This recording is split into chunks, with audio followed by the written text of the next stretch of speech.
So, hi guys! Welcome and welcome back to my YouTube channel! For today's video guys, 3 months na ako dito sa work ko.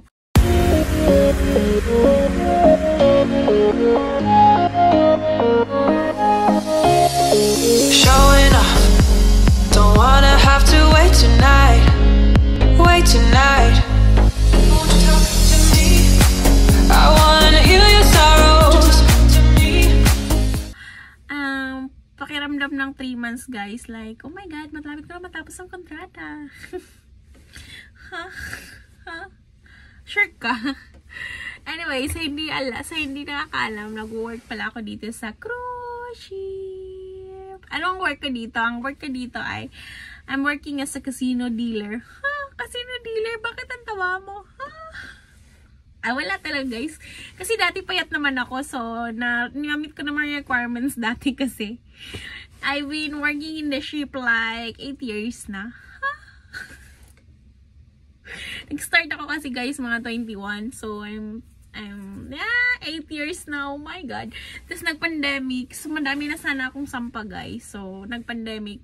Ang pandemic talaga maraming nabago sa sa life ko, like, nabago ang perspective ng pag-iisip ko, guys, like, oh my god, hindi pala panghabang buhay itong trabaho na ito, kahit na maganda siya, guys. Actually, super ganda naman talaga kasi pangarap ko itong mag-work sa cruise ship at makapag-travel the world, like, nakapunta na ako ng Europe, nakapunta na ako ng Africa, nakapunta na ako ng South America, nakapunta na rin ako ng Asia. O, diba? Marami na rin akong bansa na napuntahan, guys. Actually, nandun ngayon sa mga vlog ko. Kung subscribe na lang, guys. Marami akong vlog. Trying to be a content creator, pero wala akong followers. Baka naman. So, mga 2 years na akong nagbablog, guys. Pero yung followers ko, like, 200 pa din. Baka naman gawin yung 300. Baka naman. Ewan ko ba? Tapos, wala lang. For fun lang. Tapos, ang boring din.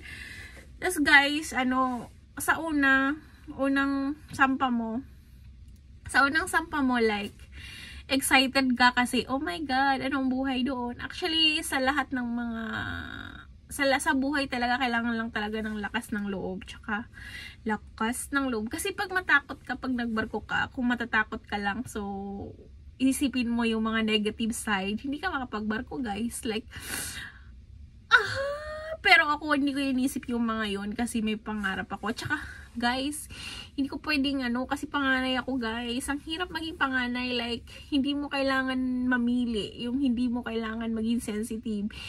Hindi mo, alam mo yun, yung para sa akin, parang wala akong karapatang maging mahina. Kasi malakas na kailangan maging malakas, guys. For deep inside, like, pero hindi. Pero yun talaga, pag being part of panganay, like, kailangan mo maging strong. Strong and independent woman. It's me. So, I'm just waiting for my, guys. Cheers! Yung crush ko kasi, yung crush ko po, may shout out sa my crush ko. Actually, pinran ko na nga siya. Actually, hindi niya ito makikita kasi sa YouTube ko ito ipopost. Hindi ko ito ipopost sa Facebook. So, kung pinalo niya ako sa YouTube, oh my god, baka palaman yung crush ko siya. Basta one day, guys, one day, ipapakita ko sa inyo yung crush ko. Well, kung hindi pa basta, kung may chance akong interviewin siya. Actually, guys, namin ngayon? Namin mamaya, cabin inspection at saka boat drill.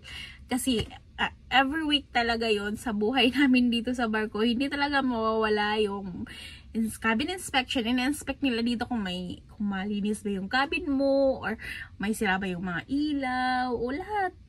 Kailangan malinis ka, guys. Kailangan malinis ang budhi mo. Tapos, yun nga lang, ako working ko kasi, work ako ng night time. So, gigising ako ng maaga. Usually, natutulog ako ng 4 hanggang 11 ng 4 ng umaga hanggang 11 ng hapon. Tapos yung extra time ko na yun, pwede akong gumala sa labas. Actually, pag gumala ka naman, mabilisang gala lang guys. Hindi yung akala nyo ang ganda. Usually, pag nagtitipid din ako, doon lang ako sa port. Minsan, lagi kaming libre ni madam.